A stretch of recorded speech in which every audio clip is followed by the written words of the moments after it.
Damon, huge congratulations. Last on, but one of the best games we've ever seen up there. Just what are the emotions like after coming through a thriller? Oh, massive, absolute massive. I mean, I played Beau 4 years ago in the Q school qualifiers. I think she was only turned 16 then, and I took advantage of that. Didn't mean to, but now oh my days. Yeah, I'm really glad that she's not. I'm pretty sure she said she's not going to Q school, so yeah, I'm happy about that. So if I only have to play her once a year, then yeah, happy days. But no, all credit to her. She's an absolute machine, and yeah, I wish her all the best for her future. You're staring 4-1 down the barrel, and you produced the 164.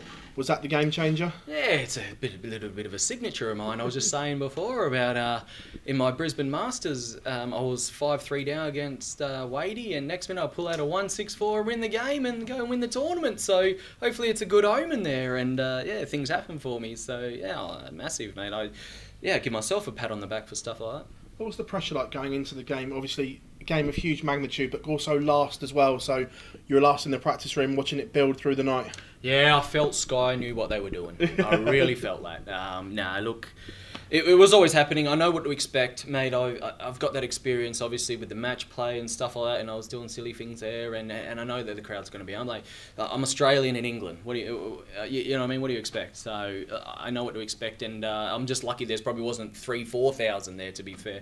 But no, look, yeah, like I said, I just held my nerve. I know what to expect, and things just happen for me. One thing we saw, obviously, after your last round of fixtures, you and Nathan have a little bit of words on social. Were you upset with what he said? Obviously, because I lost, obviously, and then you shouldn't be taking them things to heart straight away. But because it was I get along with Nathan, so for him to say something like that, and I get it that he just come off that game and whatever, and I get that. So I just felt a little bit, it hit me a little bit because I do get along with him, and for him to say something, I was like, oh right. But then, and yeah, obviously I was going to say something, and then and I did, but I squashed it. You know, we both squashed it and got over it. It's water under the bridge. There's nothing to it, to be fair. And yeah, we just move on, and I just showed what I can do with the grit and determination, you could say. So that's about it, mate. Yeah. Damon, many congratulations. Thank you very much. Damon, just compare the pressure you were under there to some of the big matches you've been in your career. Yeah, it was always, I think, because of the build-up, and I had that day off. So the day off, you got people in the hotel, you got the media, you got everyone, everyone's for Beau, yeah? And you get that because, you know what I mean, she's the underdog, and a woman at that, and you want to see her go through, you want to see all this stuff. But, you know, I got a job to do.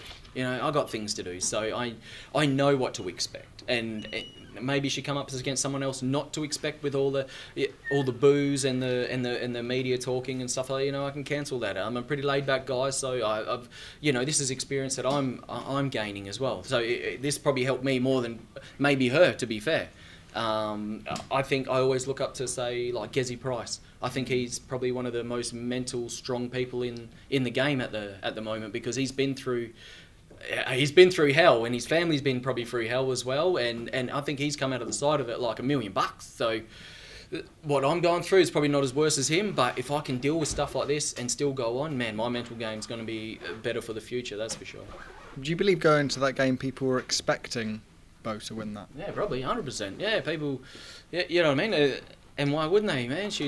All those 180s, the checkouts, and the momentum, everything just worked in her favour for things to happen. So I knew I had to knuckle down. I knew what I had to do. And like I said, I think where I am in the world, what am I, 13 in the world or something? So stuff like that, that's why I'm there. Because I can do things like this, and I can switch that off. I can do these things, and that's how I felt. So yeah, I'm really just stoked with myself, how I compose myself. You will have obviously been aware of how good Beau is going to this tournament, but the first two group games, she played some unbelievable stuff. Did that just sharpen you up a little bit more?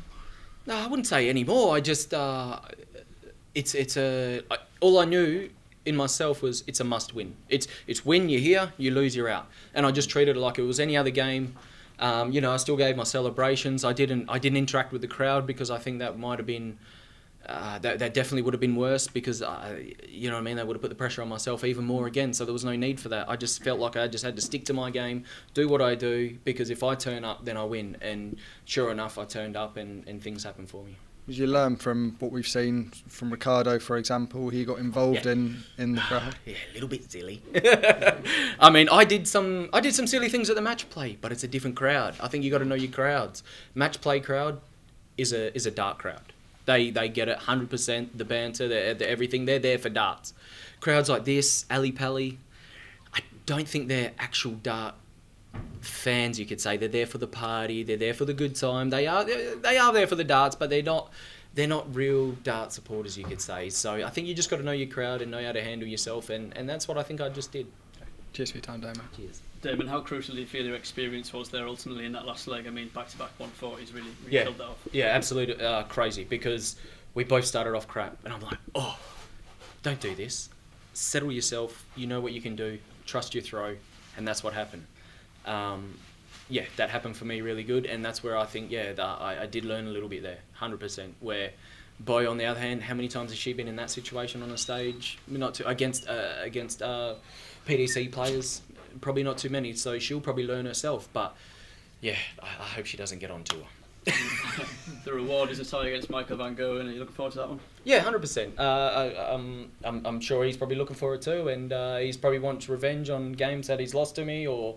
I just think we'll turn up and hopefully have a really great game, and I just hope to produce my best stuff and just stick to my game and do what I can do.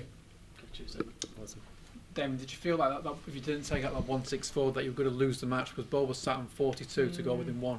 Probably not. I always felt that I just keep sticking to. You always got to believe in your game. You always got to believe what you can do, and that's all I was thinking from the start. Was just I play my game, I win. That was my train of thought from 2 days ago. That was it. And obviously I had people messaging, texting, people talking and stuff like that. And then I just said to them, I said, mate, all I do is stick to my game and I win. I just got to believe in that. And I've got to believe in all my practice. I've got to believe in where I am at the moment. I've got to believe in all my experience. And that's exactly what I did. And that seriously, that just got me over the line. How much pressure is there in this super quick format, first to 5 legs, that anyone can go on a spell, hitting 11, 12, 12? So, coming into the qualifiers, the qualifiers, for instance, right? That's only, best of 9? And we had 2 Pro Tours before that. And I made the semi the first day. The second day, I was like, should I take this day off so I feel really fresh for the qualifiers? Because it means so much. No, I'll go in and play.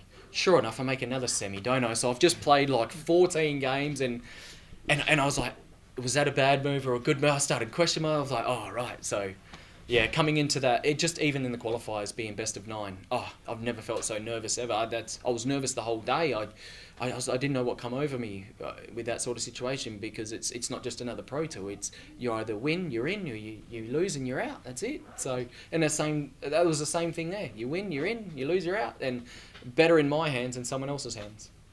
Next game is against Michael Van Gerwen, but it is over a longer format. Do you think that will help you relax, knowing that there is a little bit more room for error if you did start off slow, for example? Yeah, 100%. I base myself as a really consistent player, and I think I've probably shown that as well. And I think if I just play my consistent game, or put a few notches on that, and I'll put him under all sorts of pressure, and I just hope for the win. To be fair, that's it. That's all I can hope for. Cheers, Damon. Thank you. Cheers, mate. Appreciate it.